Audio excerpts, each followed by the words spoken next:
এইবাৰ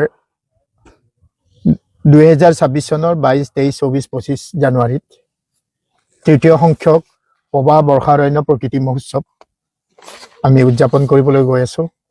বিগত বৰ্ষবোৰৰ দৰে এইবাৰ আমি পবা মহোৎসৱৰ নামটো ৰখা নাই, কিছু সলনি কৰিছোঁ। আমি এইবাৰ প্ৰকৃতি মহোৎসৱটোক বিশেষকৈ প্ৰাধান্য দিছোঁ, কাৰণ এইবাৰ আমাৰ পবা বৰ্ষাৰণ্য প্ৰকৃতি মহোৎসৱৰ মূল মন্ত্ৰই হৈছে পবা আমাৰ হীৰদণ্ড, পবা আমাৰ জীৱন, পবা আমাৰ জীৱন ৰেখা, আহক আমি পবাক বচাওঁ। এয়া হৈছে আমাৰ এইবাৰৰ মূল মন্ত্ৰ। মানে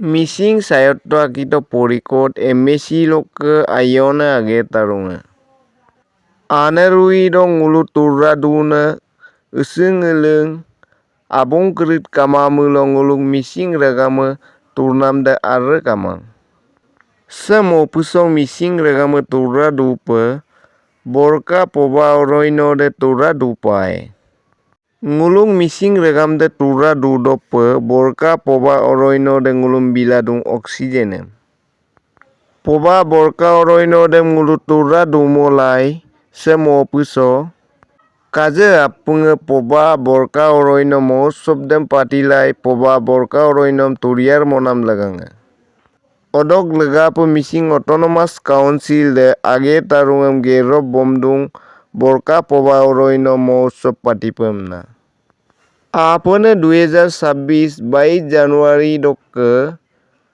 লঙে আপি কলক লৌমনে পবা বৰকা অৰণ্য মহোৎসৱ দেম পাতিয়ে অদক লেগা পেকাই আপুঙে লেন্ত বৰকা পবা অৰণ্য মহোৎসৱ দেম পাতিলাই অদক সুপাঙুলু সে লুটাসেম কাপুৰ লিকলাই পবা আমাৰ জীৱন, পবা আমাৰ জীৱন ৰেখা, আহক আমি পবাক বচাওঁ। এয়া হৈছে আমাৰ এইবাৰৰ মূল মন্ত্ৰ। মানে তাৰোপৰিও আমাৰ এইবাৰ ফেষ্টিভেলত আমি প্ৰাধান্য দিছোঁ প্লাষ্টিক মুক্ত এটা পৰিৱেশ গঢ়িবলৈ যত্ন কৰিছোঁ। মানে আৰু এই আজি সংবাদমেলৰ যোগেদি এই মহোৎসৱ উপভোগ কৰিবলৈ যিসকলে আহিব তেখেতসকলক বিনম্ৰতাৰে অনুৰোধ জনাইছোঁ, আপোনালোকে প্লাষ্টিক মুক্ত মনোভাৱ এটা লৈ আমাৰ মহোৎসৱস্থলীত পদাৰ্পণ কৰে যেন। তাৰপিছতে এইবাৰ আমি প্ৰকৃতি সংৰক্ষণৰ লগতে আমাৰ জীৱন যাপন কৰোঁতে দুখ বেদনাবিলাক পাহৰিবৰ কাৰণে আমি প্ৰকৃতিয়ে প্ৰদত্ত কৰা নৃত্য, গীত, খাদ্য সেইবিলাকৰ সামঞ্জস্য ৰাখি আমি থলুৱাভাৱে যিবিলাক খাদ্য থাকিব, আহাৰ থাকিব, থলুৱা খাদ্য, থলুৱা নৃত্য, গীত, থলুৱা সংস্কৃতি আৰু সেইবিলাক আমি ইয়াত ৰাইজক প্ৰদৰ্শন কৰিবলৈ চেষ্টা কৰিম। লগতে ইয়াত এখন গ্ৰন্থমেলা হ'ব, সেই গ্ৰন্থমেলাটো সম্পূৰ্ণ প্ৰকৃতিকেন্দ্ৰিক এখন গ্ৰন্থমেলা হ'ব। তাৰোপৰিও আমি উৎসৱৰ সময়ত আমাৰ এবাৰ উৎসৱটোক দুটা ভাগ কৰিছোঁ, এটা প্ৰি ফেষ্টিভেল উৎসৱ, আনটো ফেষ্টিভেল উৎসৱ। প্ৰি ফেষ্টিভেল উৎসৱত আমি কি কৰিছোঁ, এটা ৰাষ্ট্ৰীয় পৰ্যায়ৰ কৰ্মশালা অনুষ্ঠিত কৰিলোঁ। ইতিমধ্যে ৰাষ্ট্ৰীয় পৰ্যায়ৰ কৰ্মশালা হৈ গৈছে। তাৰপিছতে আমি কি কৰিছোঁ, গাঁৱে গাঁৱে পবা দাঁতিকাষৰীয়া অঞ্চলৰ গাঁওবিলাকত আমি সজাগতা অনুষ্ঠান এটা কৰিবলৈ গৈ আছোঁ। ইতিমধ্যে 2খন ঠাইত আমাৰ সজাগতা সভা হৈ গৈছে। আমি ফেষ্টিভেল আৰম্ভ হোৱাৰ আগতে গাঁওসমূহত এই সজাগতা সভা আমি আয়োজন কৰিবলৈ প্ৰস্তুতি পূৰ্ণ উদ্যমে চলাইছোঁ। তাৰোপৰিও আমি আমাৰ জনাই অঞ্চলত থকা কলেজসমূহত, স্কুল বিদ্যালয়সমূহত আমি কি কৰিছোঁ, কিছুমান টুৰিজিম, ইক' টুৰিজিম, নেচাৰ কনজাৰ্ভেশ্যন আৰু ক্লাইমেট চেঞ্জৰ ওপৰত আমি প্ৰকৃতিবিদসকলক মাতি আনি কৰ্মশালা টাইপৰ কিছুমান আলোচনা চক্ৰ আয়োজন কৰিছোঁ।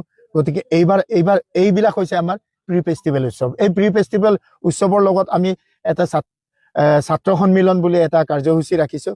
এই ছাত্ৰ সন্মিলন আমি মিচিং কৃষ্টি ভৱন জোনাই চহৰত অৱস্থিত মিচিং কৃষ্টি ভৱনত অনুষ্ঠিত কৰিম। তাত আমি কুইজ কম্পিটিশ্যন কৰিম, এছে কম্পিটিশ্যন, ড্ৰয়িং কম্পিটিশ্যন আৰু লগতে আকস্মিক বক্তৃতা, তেনেকুৱা ছাত্ৰ ছাত্ৰীৰ মাজত আমি সেই কম্পিটিশ্যন প্ৰতিযোগিতা পাতিম। বিজয়ী ছাত্ৰ ছাত্ৰীসকলক আমি পুৰস্কৃত কৰিবলৈ চেষ্টা কৰিম। তাৰোপৰিও এই প্ৰি ফেষ্টিভেল ইভেণ্টছবিলাক শেষ হোৱাৰ পিছত আমাৰ ইয়াত ফেষ্টিভেল ইভেণ্টছ চলিব। এইবাৰ আমি জাংগুল ট্ৰেকিং বুলি এটা কাৰ্যসূচী ৰখা নাই, আমি এইবাৰ জাংগুল ট্ৰেকিং প্ৰশিক্ষণ দিবৰ কাৰণে আমি নেচাৰ্ছ বেকনৰ সঞ্চালক সৌম্যদীপ দত্তক আমন্ত্ৰণ জনাইছোঁ। তাৰপিছতে থলুৱা খাদ্য, ইয়াৰ জনগোষ্ঠীবিলাকৰ জীৱনশৈলীৰ লগত প্ৰকৃতিৰ কি সম্পৰ্ক আছে, এইটো মিচিং অট'নমাছ কাউন্সিলে নিজাববীয়াকৈ তেওঁলোকে ফেষ্টিভেলৰ মাজতে এদিন তেওঁলোকে কৰ্মশালা আয়োজন কৰিব।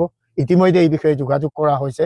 গতিকে এইবাৰ আমাৰ জাংগুল ট্ৰেকিং, চৰাই পৰ্যবেক্ষণ প্ৰশিক্ষণ আৰু থলুৱা খাদ্য সাজপাৰৰ ওপৰত মিচিং অট'নমাছ কাউন্সিলে নিজাববীয়াকৈ এটা কৰ্মশালা প্ৰশিক্ষণ এটা এই মহোৎসৱস্থলীতে কৰাৰ ইয়াত প্ৰয়াস কৰিছোঁ।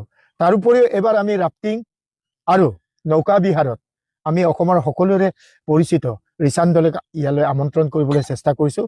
তাৰপিছত আমি প্ৰাকৃতিক নৈসৰ্গিক সৌন্দৰ্যবিলাকক কেনেকৈ আমি উপভোগ কৰি পেলাই অৰণ্য সংৰক্ষণৰ কথাবিলাক পাতিব পাৰিম।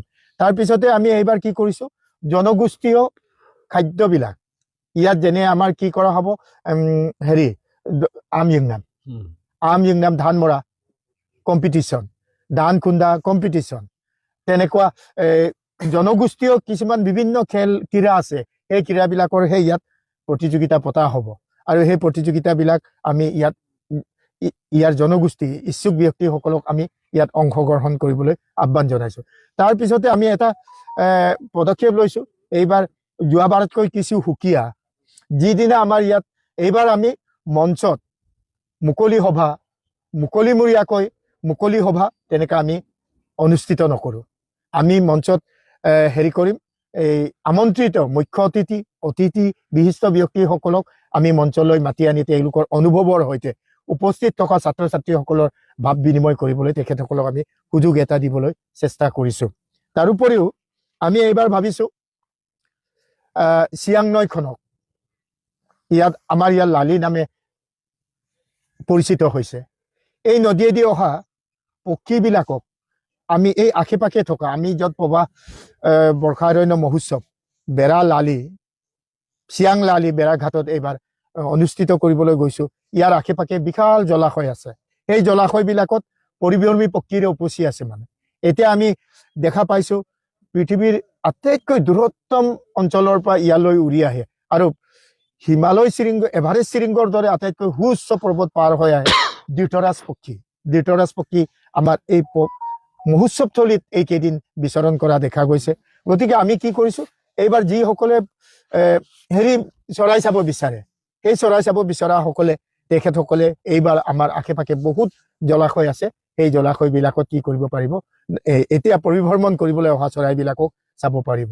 তাৰপিছত এইবাৰ এই কথাও ভাবিছোঁ, আমি এইবাৰ য'ত ফেষ্টিভেল অনুষ্ঠিত কৰিবলৈ বিচাৰিছোঁ এই অঞ্চলটো কিছু ইয়াত বৰশী বোৱাৰ এটা সুযোগ আছে।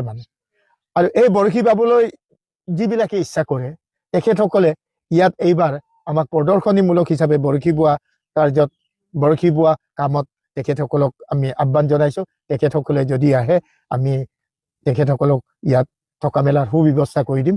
আৰু আমি ইয়াত প্ৰকৃতি শিবিৰ কৰিম, টেণ্ট হাউচৰ ব্যৱস্থা কৰিম, প্ৰকৃতি শিবিৰ কৰিম।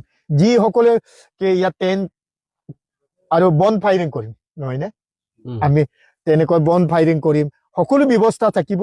আপোনালোকক এটা নিৰ্দিষ্ট মূল্যত সেই ব্যৱস্থাবিলাকত ৰাতি থাকি ইয়াৰ নৈসৰ্গিক সৌন্দৰ্য উপভোগ কৰিব পাৰিব। তাৰোপৰিও এইবাৰ আমি দৰ্শনাৰ্থীসকলক পৰিভ্ৰমণ কৰিবলৈ আহিব বিচৰা হতাশয় ৰাইজক এই কথা অৱগত কৰিব বিচাৰিছোঁ। যোৱাবাৰ আমাৰ দ্বিতীয় সংখ্যক প্ৰবাহ বৰ্ষাৰণ্য মহোৎসৱত আমাৰ কি হৈছিলে, যাতায়াতৰ যথেষ্ট আহুকালে সৃষ্টি কৰিছিলে। আৰু প্ৰবাহ আমি যি অঞ্চলত যোৱাবাৰ ফেষ্টিভেল পাতিছিলোঁ তাৰ পৰা আঁতৰি আহি প্ৰায় 3 কিলোমিটাৰমান তললৈ নামি আহিছোঁ। ইয়াত যাতায়াতৰ যথেষ্ট সুবিধা আছে।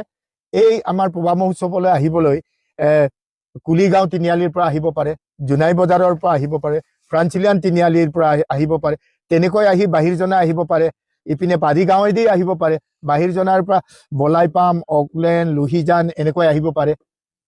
ইয়াত উপভোগ কৰি পেলাই ইয়াৰ পৰা গৈ 3 মাইল ঘাটত প্ৰবাহ বৰ্ষাৰণ্যৰ নৈসৰ্গিক সৌন্দৰ্য উপভোগ কৰি পেলাই পুনৰ ঘূৰি যাব পাৰিব। ঘূৰি গৈ পেলাই বাহিৰচিলাই তিনিআলিৰ পৰা ৰিগবি, জেলম, লেকু এই পথেদি ওলাই যোৱাৰ সুবৰ্ণ সুযোগ আছে। গতিকে দৰ্শনাৰ্থীসকলক আমি এইবাৰ এই কথা অৱগত কৰিব বিচাৰোঁ যে এইবাৰ যাতায়াতৰ কাৰণে যথেষ্ট আপোনালোকক সুবিধা আমি আগতীয়াকৈ ব্যৱস্থা কৰিছোঁ।